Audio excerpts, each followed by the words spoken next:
It'd be cool to understand your pet's language. Imagine you're walking your dog and suddenly, "Hey, owner, look at that guy. I feel like he's a bad person. Let's go away. Woof." Or you leave the house, and your cat, lying on the couch, says, "Buddy, yo, take the umbrella. My tail says it'll be raining. And food? Get me some more food." In general, our pets could tell us a lot. That's because they have a superpower. Their sense organs, eyes, ears, feet or paws, and hair, whiskers, and fur are much more developed than those of people. Our pets get a bunch of information from the outside world. Pets can see and hear what you can't. Animals also have a super intuition. They can anticipate dangerous situations and, moreover, help their beloved person. But here's the problem. They can't speak the human language. So behavior's their primary way to communicate. There's a whole science that studies animal behavior, zoopsychology. Of course, it's different from human psychology. After all, such specialists can only observe behavior and draw conclusions. What if a zoopsychologist could talk to your pet? Just imagine, a gray cat comes into a zoopsychologist's office for a consultation. "Hi Simba, how are you? Take a seat on the sofa." The cat jumps onto the table. "No, Doc, I'm more comfortable here. Anyway, I decide where to sit." "Okay, tell me what problems you have." "None. I eat, sleep, play, and run around the yard. Sometimes I flip something over, but it doesn't bother me. I don't like the weather, autumn rain. I have to sleep a lot." By the way, Simba, do you really feel weather changes? People don't. Well, sometimes when the atmospheric pressure goes down or up, we have a headache. But without a window or a weather forecast, we don't know what the weather's like. Well, Doc, it's as easy as always landing on your feet. Just look to us. If we sleep with our backs to the fireplace or radiator, it'll be severe frost or snow. If a thunderstorm's approaching, I usually rush around the house. But sometimes I do that just for fun. If I look out the window for a long time, it'll rain. Although I might just be watching the neighbor's dog. I really don't like him. Interesting. Could you feel something more serious? An earthquake or other natural disaster? Sure, we live in a calm seismic zone, but I've heard stories. My great-great-great-grandparents were from Italy, and they told me one. In 1944, in a small town near Naples, an elderly couple was going to bed. Their cat, Toto, started acting strangely. Toto nervously ran around, searching for a place to hide. He even refused dinner. Whoa!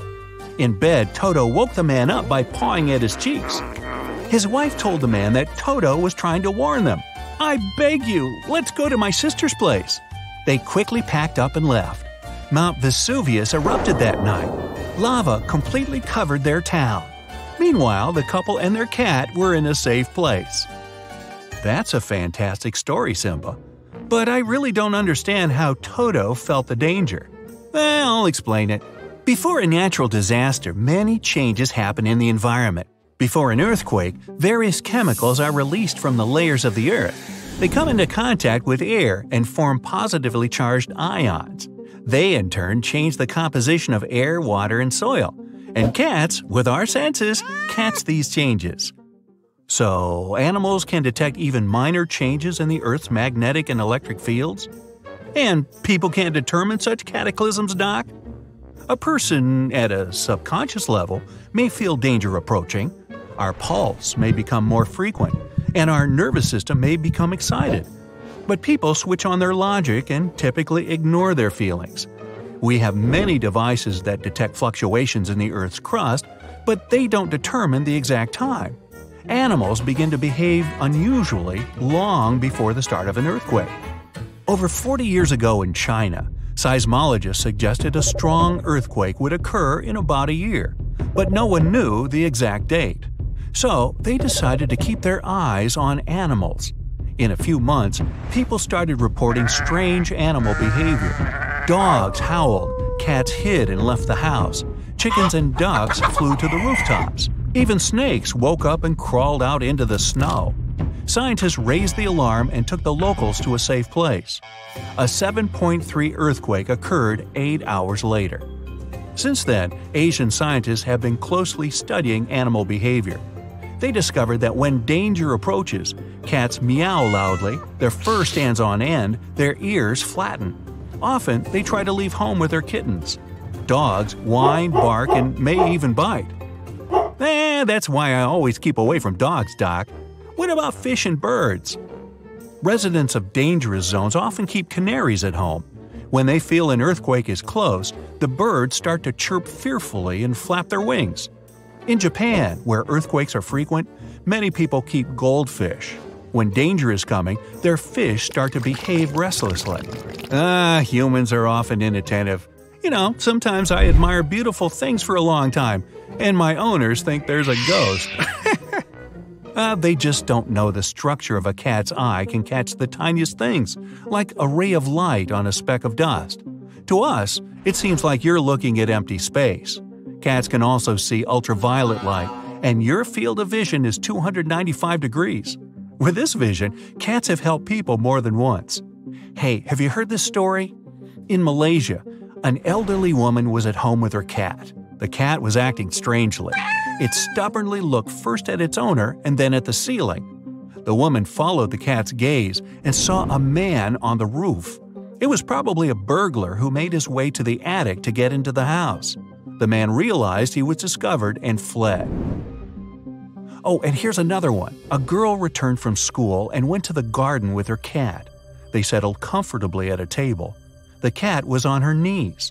Suddenly, it jumped on the table, its fur stood on end, and it began to hiss loudly. The girl looked up and saw a dangling snake. The cat pulled the snake from the tree in one leap and grabbed it with its teeth. The cat defeated the viper. Wow, how could a person not notice a snake? Well, it's because, in the modern world, people have lost their self-preservation instinct. We don't need to get food or hide from dangerous animals. We're too busy with routine mental activity and logic. Yeah, sometimes it seems to me I might feel something is amiss. I hear vibrations, even in people. I often wonder if it's an illness. And by the way, I can smell many things. Of course, because a cat's sense of smell is many times stronger than a person's. In fact, you're not sniffing with your nose, but with Jacobson's organ. This is located behind the front teeth on your palate. But a cat's sense of smell has also saved people more than once.